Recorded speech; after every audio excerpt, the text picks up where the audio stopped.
أعوذ بالله من الشيطان الرجيم. بسم الله الرحمن الرحيم. وعلمك ما لم تكن تعلم وكان فضل الله عليك عظيما. وقال تعالى: رب زدني علما. صدق الله العظيم. اسٹیج پر بیٹھے ہوئے بزرگان ملت اور ہمارے سامنے بیٹھے ہوئے جنت کے رنگ برنگ کے پھول،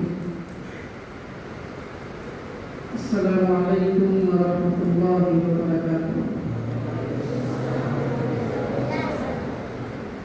آپ حضرات کو دیکھ کر کے بہت خوشی ہو رہی ہے، اور اللہ تعالیٰ نے آج کا دن مقدر رکھا تھا کہ ہم لوگ ایک دوسرے کے روبرو رہیں، ایک دوسرے کو آمنے سامنے دیکھیں، ایک دوسرے سے کچھ گفتگو کریں، اس لیے کہ ہزاروں سال پہلے ہم بھی اور آپ جتنے لوگ بیٹھے ہوئے ہیں ہوگی، اور قیامت تک جتنے آنے والے لوگ ہیں، ان سب کی روحوں کو اللہ تعالیٰ نے جمع کر کے فرمایا تھا: الست بربکم، کیا میں تمہارا رب نہیں ہوں؟ ہزاروں سال پہلے دنیا اتنی بری ہو چکی ہے کہ اس کی ابتدائی کون کیا تھی اس کا اندازہ لگانا مشکل ہے۔ اگرچہ سیدنا حضرت آدم علیہ السلام کو دنیا میں جنت سے بھیجا گیا تھا، نکالا نہیں گیا تھا، بھیجا گیا تھا۔ یہ ایک تقدیری بات تھی، اللہ تعالیٰ کی ایک مشیت تھی کہ اللہ تعالیٰ کو اس دنیا کو رنگ برنگ پھولوں سے مزین کرنا تھا۔ اس زمین پر اللہ تعالیٰ کو اپنے بندوں سے سجدے کروانے تھے۔ اس زمین پر اللہ تعالیٰ کو قرآن کی حکومت قائم کرنی تھی۔ جناب محمد رسول اللہ صلی اللہ علیہ وسلم کو بھیجنا تھا، اپنے نیک بندوں کو پیدا کرنا تھا۔ تو اس لیے حضرت آدم علیہ السلام کو سب سے پہلے پیدا کیا اللہ تعالیٰ نے اپنے دست قدرت سے۔ کہاں؟ جنت الفردوس میں، وہی ان کا گھر تھا۔ ہم لوگوں کا بھی جو اصلی ٹھکانہ، اصلی گھر ہے وہ جنت الفردوس ہے، وہیں سے ہم لوگ آئے ہیں۔ جیسے کوئی گاؤں کھیڑے سے آ جاتا ہے کسی شہر میں، لیکن گھر اس کا اصل گاؤں میں ہوتا ہے، وہ کسی ضرورت کے تحت کسی شہر میں آتا ہے، پڑھنے کے لیے آتا ہے، پڑھانے کے لیے آتا ہے، کمانے کے لیے آتا ہے، یا کسی دوسری ضرورت کو پورا کرنے کے لیے آتا ہے۔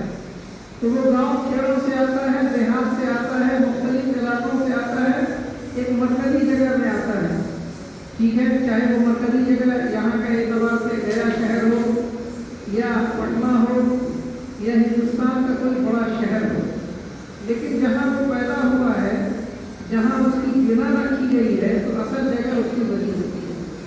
تو ہم انسانوں کی جو بنیاد رکھی گئی ہے، بالخصوص صاحب ایمان کی، مسلمانوں کی، اہل اسلام کی، جو جنت میں رکھی گئی ہے، اور اللہ تعالیٰ نے اپنے دست خاص، دست قدرت سے حضرت آدم علیہ السلام کو بنایا، اپنی روح سے سرفراز فرمایا، عزت اور شرف سے نوازا ان کو، اور اس کے بعد اللہ تعالیٰ نے ان کو دنیا میں بھیجا، ٹھیک ہے؟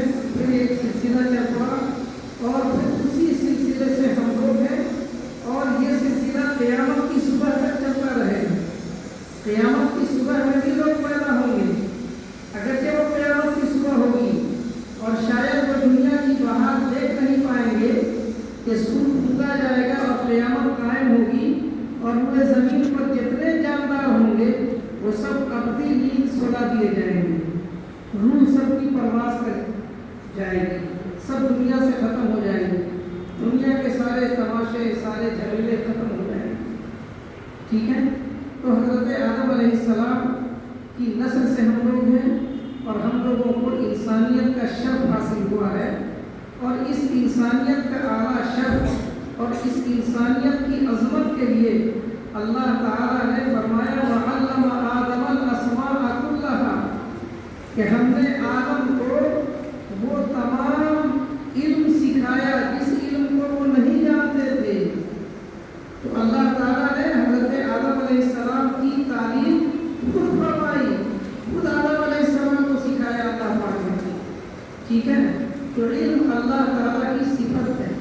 علم اللہ تعالیٰ کی ذات سے جڑا ہوا ایک ایسا شرط ہے دنیا میں جس کا کوئی ثانی نہیں اس شرط کا. یہ ایسا شرط ہے, ایسی عظمت کی چیز ہے. آپ کا ممکن ہے کہ شاید ہماری اردو نہیں سمجھ پا رہے ہوں یا میں غالباً اردو کے سخت الفاظ میں گفتگو کر رہا ہوں, تو اصل میں عادت پڑ جاتی ہے کبھی کبھی. ہمارے ذہن میں حضرت مولانا قاضی مجاہد الاسلام صاحب رحمۃ اللہ علیہ کی بات یاد آ رہی ہے, اور ابھی یہ جو 4-5 روز سے سفر ہو رہا ہے پورے کلکتہ وغیرہ کا, تو وہاں مختلف جگہوں پر ہم نے جو طلبا سے گفتگو کی تو اسی انداز اسی اسلوب سے حضرت مولانا قاضی مجاہد الاسلام صاحب رحمۃ اللہ علیہ کی خصوصیت یہ تھی کہ مخاطب جیسا ہوتا, سننے والے لوگ جیسے ہوتے اسی کی زبان میں وہ گفتگو کیا کرتے تھے, ویسے ہی مثالیں پیش کرتے, ویسے ہی وہ الفاظ لایا کرتے تھے اور انہی الفاظ میں وہ گفتگو کرتے ہیں. اور حضور پاک صلی اللہ علیہ وسلم کا بھی ارشاد ہے کہ تم جب گفتگو کرو تو سامنے والے کی حیثیت کے مطابق, ان کے عقل اور فہم کے مطابق گفتگو کرو. تو میرے خیال سے یہ جو میں نے گفتگو کا سلسلہ شروع کیا ہے تو آپ کے فہم سے قریب ہے کہ میں نے یہ تنقیدی باتیں کی ہے کہ ہماری ابتدا کہاں سے ہوئی, تو جنت سے ہوئی. حضرت آدم علیہ السلام پہلے انسان تھے, وہ ہم لوگوں کے پردادا لقبدادا چردادا ہوتے ہیں. پھر حضرت آدم علیہ السلام کو اللہ تعالیٰ نے علم سکھایا, اور پھر حضرت آدم علیہ السلام کی نسل سے آخری نبی اور عظیم الشان نبی جناب سیدنا محمد رسول اللہ صلی اللہ علیہ وسلم کو پیدا فرمایا. اور پھر آپ نے فرمایا, یعنی اللہ تعالیٰ نے کہ اے نبی آپ اپنے امتیوں سے کہہ دیجئے, میرے بندوں سے کہہ دیجئے کہ علم کا طلب کرنا تم پر فرض ہے, تم پر ضروری ہے, تاکہ تم کو جو ہم نے انسان بنایا ہے اس انسانیت کے جوہر کو تم اچھے طریقے سے سنبھال سکو. تم زمین پر ہمارے خلیفہ ہو. اللہ نے کہا تھا فرشتوں سے انی جاعل فی الارض خلیفہ. یہ جو حضرت آدم کو ہم پیدا کر رہے ہیں, بنا رہے ہیں اور زمین پر بھیج رہے ہیں, تو دراصل یہ ہمارے خلیفہ ہوں گے زمین پر. یہ ہماری عبادت کریں گے, ان سے ایک نسل چلے گی, وہ نسل بہت عبادت گزار ہوگی, بہت بڑے عالم فاضل ہوں گے, بہت نالج والے لوگ ہوں گے وہ, اور نالج کو پھیلائیں گے, علم کو پھیلائیں گے وہ. تو فرشتوں نے کہا کہ ہم تو کافی ہیں, ہم تو کافی ہیں, کائے کے لیے آپ اس آدمی کو پیدا کر رہے ہیں. یہ زمین پر ہنگامہ کریں گے, فساد مچائیں گے, آپس میں سر پھٹوکل کریں گے. یہ سب کہا تھا کس نے؟ فرشتوں نے. کہ کہے تو آپ آدم کو, اللہ پاک نے فرمایا کہ جو میں جانتا ہوں وہ تم نہیں جانتے ہو. میں جانتا ہوں کہ یہ خلیفہ ہمارا دنیا میں جا کر کے کتنا بڑا کام کرے گا. چنانچہ دیکھیے انہی خلیفاؤں میں اس یتیم خانہ کے بانی بھی تھے جناب حضرت عنایت احمد خان مرحوم. یہ کون تھے؟ یہ سب کچھ اللہ کا خلیفہ ہے. حضرت آدم علیہ السلام سے لے کر کے سارے انبیاء کرام علیہ السلام سے لے کے عباد الصالحین, جتنے نیک لوگ, جتنے اللہ والے لوگ, انہی میں ایک اس ادارے کے بانی بھی تھے جناب مرحوم عنایت احمد خان صاحب. جانتے ہیں نا, جانتے ہیں آپ لوگ اس یتیم خانے کے فاؤنڈر کا کیا نام تھا؟ جن کی خبر وہاں ہے. تو اللہ تعالیٰ نے کیا کہا تھا فرشتوں سے کہ تم نہیں جانتے ہو جتنا میں جانتا ہوں, ان لوگوں سے کام لینا ہے. اور اسی لیے علامہ اقبال نے بھی کہا تھا وقت فرصت ہے کہاں, کام ابھی باقی ہے, نور توحید کا اتمام ابھی باقی ہے. تو ابھی باقی ہے. اب جو عنایت خان صاحب مرحوم کر کے گئے, ان کے بیٹے نے کیا, پھر ان کے پوتے نے کیا, پھر پڑپوتے کر رہے ہیں, ہم لوگ بھی کر رہے ہیں اسی صف میں. تو اب اس کام کو آپ لوگوں کو کرنا ہے. اس کام کو کون کرے گا؟ آپ سب لوگ کریں گے. اب آپ لوگ خلیفہ تیار ہو گئے, خلیفہ بن رہے ہیں. آپ سب لوگ کس کے خلیفہ ہیں؟ اللہ پاک کے خلیفہ ہیں. ہم سب لوگ کس کے خلیفہ ہیں؟ اللہ پاک کے خلیفہ ہیں. خلیفہ کا کیا کام ہے؟ خلیفہ کا کام ہے علم کو پھیلانا, جہالت کی ظلمت کو دور کرنا, علم سے دنیا کو منور کرنا، آراستہ کرنا، اپنے قلب کو صاف کرنا، اپنے ذہن اور فکر کو پاکیزہ کرنا، باتوں میں سچ کو قائم رکھنا، جھوٹ سے بچنا، جھوٹ سے بچنا۔ امام شافعی رحمۃ اللہ علیہ کا نام سنا ہے؟ بہت بڑے امام ہیں، 4 امام میں سے ایک امام امام شافعی رحمۃ اللہ علیہ ہے۔ تو وہ آپ ہی جیسے تھے، یعنی جیسے آپ ہیں نا، کیونکہ ہم آپ کی عمر سے آگے چلے گئے۔ یہ جو سب لوگ ہیں یہ آپ کی عمر سے آگے چلے گئے، یہ عامر صاحب ہیں آپ کے عمر سے آگے چلے گئے، مولانا مظفر ہیں یہ آگے چلے گئے۔ تو آپ ہی کے جیسے تھے، طالب علم تھے، ان کو سبق یاد نہیں ہوتا تھا، ان کو سبق یاد نہیں ہوتا تھا، بڑے پریشان تھے۔ آپ لوگوں کو بھی سبق یاد نہیں ہوتا ہے؟ سبق یاد ہوتا ہے سب لوگوں کو؟ بولیے، سب لوگوں کو یاد ہو جاتا ہے کہ کسی کو نہیں ہوتا ہے؟ نہیں ہوتا ہے کسی کو؟ کس کو نہیں یاد ہوتا؟ کہیے، ہاتھ اٹھائیے ذرا۔ شرمانے کی کوئی بات نہیں ہے نا، ہاتھ اٹھائیے نا کسی کو، دیکھیے کتنا اچھا پیارا بچہ ہے، ماشاءاللہ، سچا بچہ ہے۔ یہ سب سچے ہیں، یہ سب سچے موتی ہیں، سچے موتی ہی، یہ سب جنت کے ٹکڑے ہیں۔ شاباش، دیکھیے واہ، اللہ پاک کسی کو پسند کرتے ہیں کہ ہمیشہ سچ بولے، اور کسی کو نہیں یاد ہوتا ہے۔ چلیے ماشاءاللہ، تو ایسا ہی کہ اب تم نے اس کا علاج کیا؟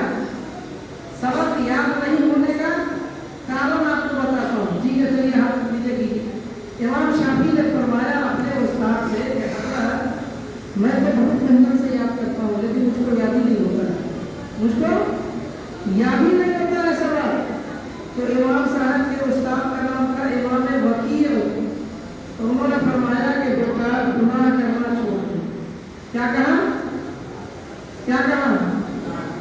گناہ کرنا چھوڑ دے۔ وہ تو چھوٹے سے تھے، ظاہر ہے وہ گناہ کرنا کیا جانتے تھے؟ کچھ نہیں جانتے تھے۔ یہ چھوٹے چھوٹے معصوم بچے ہیں، یہ کیا جانیں گے گناہ کیا ہے؟ گناہ ظلمت ہے، اندھیر ہے، ٹھیک ہے؟ تو کہا گناہ کرنا چھوڑو، اس لیے کہ یہ جو تم علم حاصل کر رہے ہو یہ اللہ کا نور ہے۔ یہ کیا ہے؟ اللہ کا نور ہے۔ فَإِنَّ الْعِلْمَ نُورٌ مِّنْ إِلَٰهِ، کہ یہ اللہ پاک کا نور ہے، اللہ کی ایک روشنی ہے۔ اور فَإِنَّ اللَّهَ لَا يُعْطَىٰ لِعَاصِيهِ، اللہ تعالیٰ اپنے نور گنہگاروں کو نہیں دیتا ہے۔ جو گناہ کرے گا اس کو یہ نور نہیں ملے گا۔ اور گناہ کیا ہے؟ گناہ کسی ساتھی کو پھینک مار دینا گناہ ہے۔ جیسے ابھی اس لڑکے نے اس لڑکے کو مارا ایک تک، تو یہ کیا کیا اس نے؟ گناہ کیا۔ کیا ہے یہ؟ گناہ کیا۔ مذاق میں کسی نے کتاب چھپا دیا، چھپا دیتے ہیں نا، یا کسی کی کاپی نکال لیا، کسی کا قلم چھپا لیا، مذاق میں یہ کیا ہے؟ کیا ہے؟ گناہ ہے۔ کسی سے قسم ہو گیا تو جا کر کے استاد سے شکایت کر دیا جھوٹ کہ فلانے نے ہم کو مارا ہے، تو یہ کیا ہے؟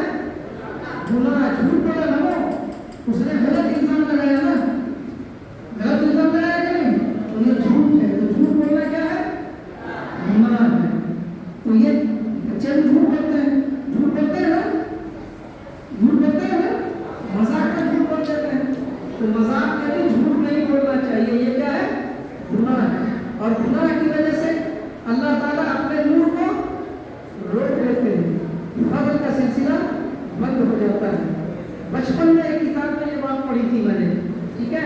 ایک لڑکا تھا، تو دوپہر میں جب گاؤں والے سب سو جاتے تو وہ چلا جاتا ایک پوکھر کے کنارے چلا جاتا۔ پوکھر سمجھتے ہو نا؟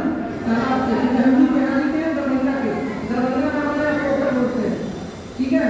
بڑی پوکھر چھوٹی پوکھر، تو ایک بڑی پوکھر کے وہ کنارے چلا جاتا اور اس کے بعد وہ زور سے چلاتا بھیڑیا آیا بچاؤ بچاؤ بچاؤ۔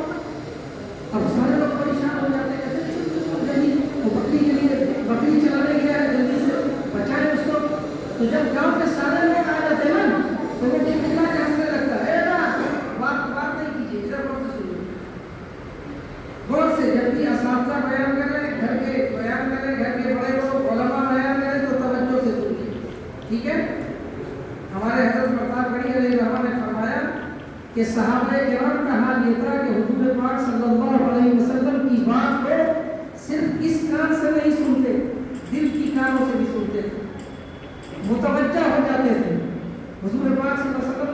مسجد میں فرمایا بیٹھ جاؤ.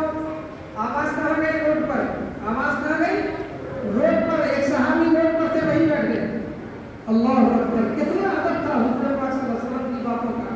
وہیں بیٹھ گئے اور اس طور پر گفتگو سنتے کہ اگر چڑیا بیٹھ جاتی ان کے سر پہ تو خبر بھی نہیں ہوتا کہ چڑیا بیٹھی ہوئی ہے. اس لیے کہ حضور پاک صلی اللہ علیہ وسلم کی بات کو توجہ کے ساتھ سنتے تھے.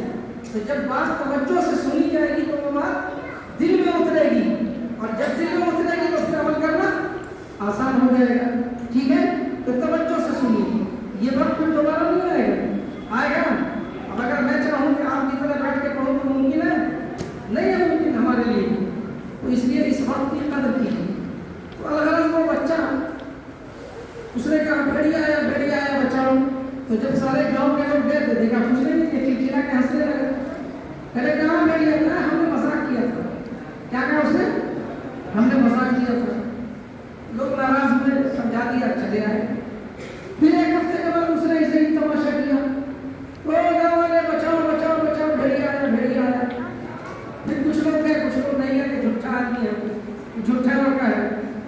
کچھ لوگ گئے تو انہوں نے کہا کیا ٹھیک ٹھاک ہے. ایسے مزاق کیا تھا انہوں نے. گاؤں کے الفاظ میں اس نے ایسے ہی مزاق کیا. لوگ خفا ہوئے ناراض ہوئے. بہت بری بات ہے. پریشان کرتے ہو کوئی اچھی بات نہیں ہے. پھر ہو گیا وہ لڑکا بڑا بدماش تھا. پھر ایسے ہی اس نے کیا کچھ دن کے بعد. پھر اس نے کہا بچاؤ بھیڑیا آیا. اب کچھ ہی لوگ گئے. یہ جھوٹ بولتا ہے. جھوٹ بولنے کا عادی ہے. نہیں جانا چاہیے. لیکن بہرحال کچھ لوگ گئے. پھر اس نے وہی کہا تیسری مرتبہ میں اللہ پاک ایسے کہتے ہیں 70 مرتبہ توبہ استغفار کرو. 70 مرتبہ دن میں ہم تمہارے گناہوں کو معاف کر دیں گے. تمہاری توبہ کو قبول کر لیں گے. لیکن ہم لوگ نہیں کسی کے عذر کو قبول کرتے ہیں. ایسے ہی وہ اپنے ایک کو چلایا اور سچ مچ میں بھیڑیا آ گیا. اس کو چین پھاڑ کے کھا گیا. بکریوں کو بھی کھا گیا. چلایا وہ ابھی بھی لیکن اس کے چلانے پر کچھ کوئی بھی نہیں آیا. اس لیے کہ یہ جھوٹا ہے. اور حضور پاک صلی اللہ علیہ وسلم نے کیا فرمایا؟ الکذب یہلک. جھوٹ میں ہلاکت ہے. جھوٹ میں کیا ہے؟ جھوٹ آدمی کو ہلاکت اور برباد کر دیتی ہے. بربادی تک پہنچ جاتی ہے. ہلاک کر دیتی ہے. اور الصدق ینجی. حدیث میں جملہ ہے الصدق ینجی. یاد کر لیجیے اس حدیث کو کہ سچ میں نجات ہے. سچ میں کامیابی ہے. تو جس کو سبق یاد نہیں ہو رہا ہے اس کا مطلب یہ ہے کہ وہ ہنسی مذاق میں جھوٹ بولتا ہے. سمجھ رہے ہیں؟ تو قاضی صاحب رحمۃ اللہ علیہ یہی فرماتے ہیں کہ بچوں میں جاؤ تو بچوں جیسی گفتگو کرو.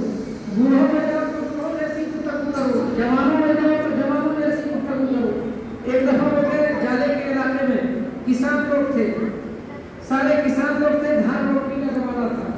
چلے گئے کھیت میں تبلیغ کرنے کے لیے. تو سٹا کھیت ہوتا ہے. 40-50 لوگ آ گئے کسان لوگ. اور کسان ہی کے اندر میں حضرت قاضی صاحب رحمۃ اللہ علیہ نے گفتگو شروع کیا جو قرآن میں آتا ہے کہ مثل الذین ينفقون اموالهم فی سبیل اللہ کمثل حبۃ انبتت 7 سنابل فی کل سنبلہ.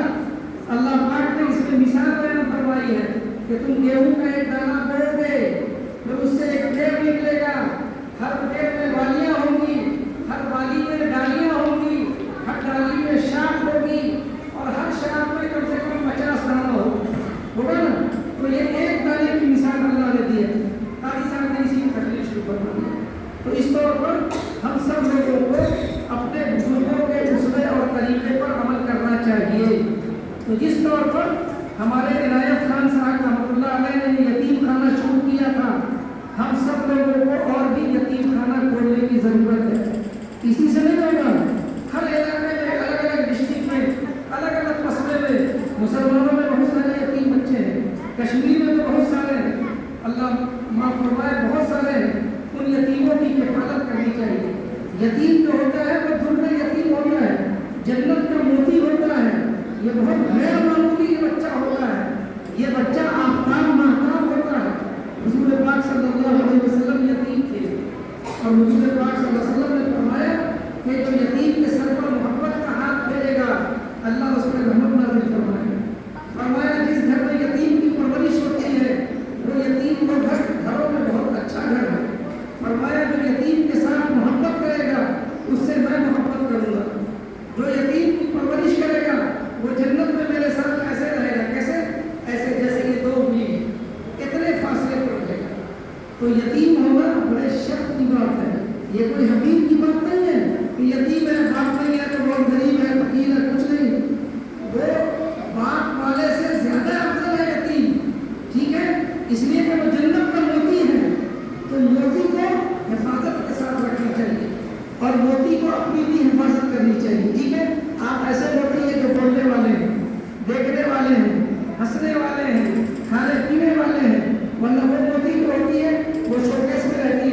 ٹھیک ہے، جھوٹ مت بولیے، غیبت مت کیجیے، اچھے سے رہیے، صاف ستھرے انداز سے رہیے، نمازوں کی پابندی کیجیے، قرآن پاک کی تلاوت کیجیے، اپنے درسگاہ کلاس کو صاف ستھرا رکھیے، کھانا جب کھائیے تو ذکر اور فکر کے ساتھ کھائیے، پلیٹ کو چاٹ کے کھائیے، انگلیوں کو چاٹ لیجیے، دسترخوان پر اگر کچھ دانا گرا ہو، چاول کا دانا تو اس کو اٹھا کے کھا لیجیے۔ یہ سب چیزیں حضور پاک صلی اللہ علیہ وسلم نے ہم امتیوں کو بتائی ہیں۔